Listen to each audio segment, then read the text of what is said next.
सभी दर्शकों को प्रेम कुमार बहुत की तरफ से प्यार भरा नमस्कार। साथियों, जैसे कि हर प्रकार की न्यूज़ वो क्राइम लेवल की हो, सामाजिक लेवल की, विकास लेवल की और राजनीतिक लेवल की ओर तक पहुँचाते हैं हम। आज हम पहुँचे हैं गांव कापड़ीवास में और यहाँ जो सरपंच है वो भाई राजकुमार जी हैं। और जैसे आप सभी को विदित है कि 23 फरवरी को इनका जो चार्ज है वो डिपॉजिट हो चुका है, अब BDPO या सेक्रेटरी के अंडर में है।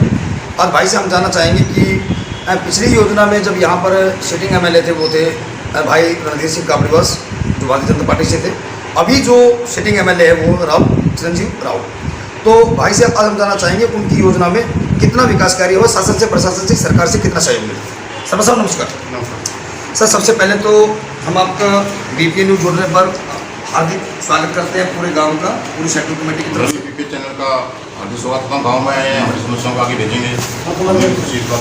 तो सर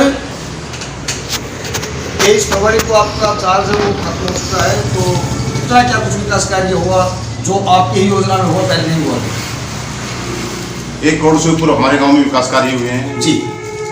बाकी हमारे गांव में मेन पानी की समस्या थी बहुत बड़ी। पीने के पानी की समस्या बहुत बड़ी थी, जो कि प्रॉपर में पानी नहीं मिल रहा था लोगों को। हमारे यहाँ गाँव में तो जैसे बूस्टर स्टेशन नहीं होता, लेकिन हमारे माननीय विधायक रणधीर सिंह कापड़ीवास जी ने उसको पास कराया और हमारे गांव में पानी की समस्या को बिल्कुल खत्म कर दिया। आज हमारे गांव में बूस्टर स्टेशन से पानी चल रहा है, जिसके लिए हमें कोई समस्या नहीं है पानी की।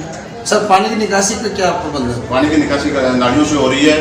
जोहड़ में अभी हमने NGO बियर कंपनी है हमारे यहाँ पे, जो हमें कोऑपरेट करती है, काफी कोऑपरेट करती है। हीरो कंपनी और बियर कंपनी दोनों कोऑपरेट करती है।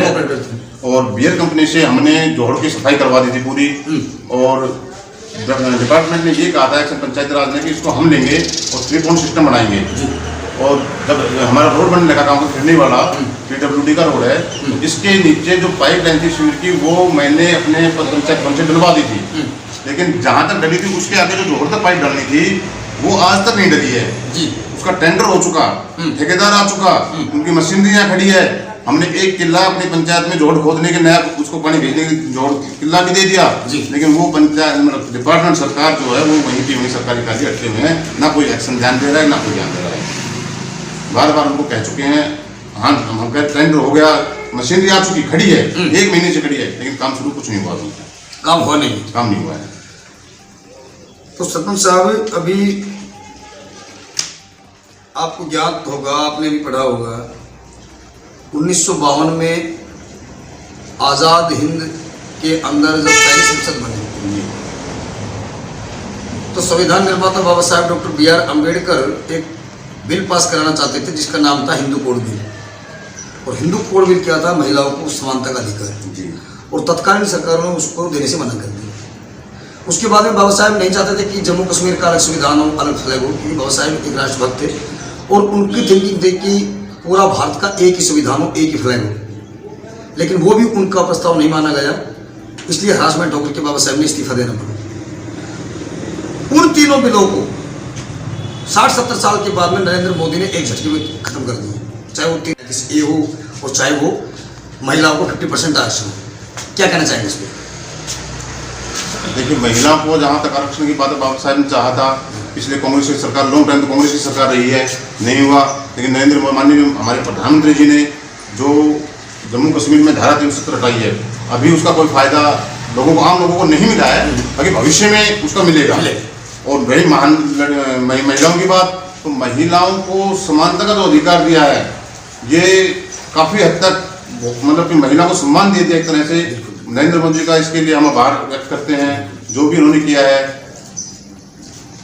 एक उप मुख्यमंत्री महोदय ने अपने चुनावी घोषणा पत्र में कमिटमेंट किया था सरपंच जी कि यदि हम सरकार में आए तो 75% युवाओं को हम ये बिल्कुल गलत किया है जी। माननीय उप मुख्यमंत्री दुष्यंत चौटाला जी ने जो 75% किया है ये गलत कर दिया, क्योंकि हम लोकलिटी में रहते हैं, हम इंडस्ट्रियल एरिया में रहते हैं। अगर हमारे लोकल बंदे जाते हैं तो हमारे लोकल बंदे 2 दिन काम करते हैं, उसके बाद झगड़ा शुरू कर देते हैं, यूनियन खड़ी कर देते हैं। तो कहीं ना कहीं हमारी जो इंडस्ट्री है वो पलायन करना शुरू कर दी है, यहाँ से कंपनियों में ताला लगना शुरू हो गया है। इससे हमारे इलाके को बहुत भारी नुकसान होने वाला है। तो जो 75% का है ये कोई जायज नहीं है उनका। भाई एबिलिटी के अनुसार, उसकी क्वालिफिकेशन के अनुसार, हम तो मतलब मैं तो ये भी कहता हूँ भाई आरक्षण है, बट उसमें भी एबिलिटी होनी चाहिए।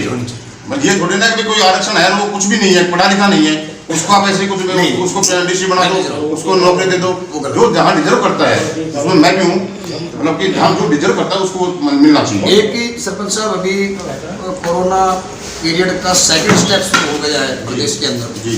और ये तो एक खैर राष्ट्रीय आपदा है, तो इसमें आपने भी पिछले युवा योजना में आपने भी पूरा सहयोग किया। प्रवासियों को बहुत मदद किया आपने, चाहे वो सैनिटाइजर से है, चाहे वो मास्क से है। खाना बनवाया था, खाना बनवाया। 10 दिन तो खाना लगा के रखा था हमने पूरा। मेरे गांव में मेरे नौजवान साथियों ने, जी, जी। गांव मैं एक्चुअली में टीचिंग लाइन से रहा था, जी। राइट स्कूल में एज प्रिंसिपल जॉब करता था। जी, जी। मेरे जो स्टूडेंट्स थे एक आवाज पे खड़े हो गए, 15 दिन लंगर चला जाता। सच्चाई सर, मुझे मालूम, मुझे क्या है।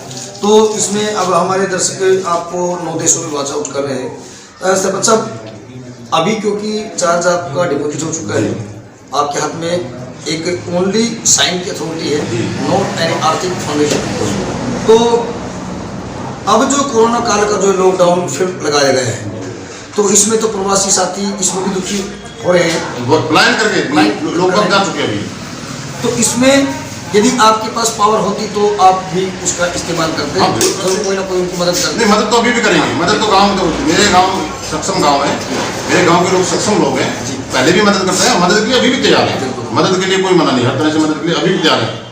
तो सरपंच साहब, एक तो आपने वो बताया जो जोड़ तक जो पाइपलाइन जाना था वो नहीं हुआ है, नहीं हुआ है। और कोई ऐसा काम जो आप दिल से करना चाहते थे गांव के लिए, समाज के लिए? मैंने अपनी व्यायामशाला के लिए जब मैं सरपंच बना तो मेरे पूर्व सरपंच माननीय कैप्टन जगदीश चंद्र जी ने मुझसे कहा कि भाई मैंने एक व्यायामशाला के लिए प्रस्ताव दिया था, लेकिन उसका कुछ नहीं हुआ।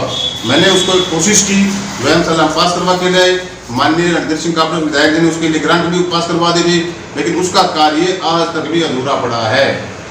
व्यायामशाला हमारे गांव में पूर्ण नहीं हुई है।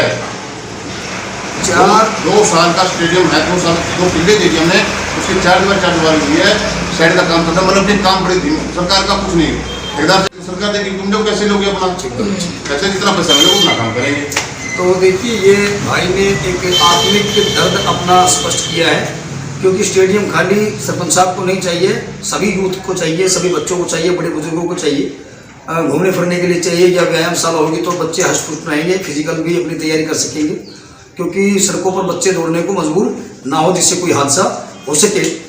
तो सरपंच साहब, आपका बहुत बहुत धन्यवाद। आप BPA न्यूज़ की पूरी सेंट्रल टीम की तरफ से एक बार फिर से हम आपका धन्यवाद करते हैं और भगवान से प्रार्थना करते हैं कि आप अपने मकसद में कामयाब हो और समाज में एक नई मिसाल पेश करें। बढ़ते कदम सच्चाई कलम, क्योंकि देश का सच दिखाते हम। मेरे सहयोगी साथी सलाह देव भारती के साथ प्रेम कुमार, हरियाणा।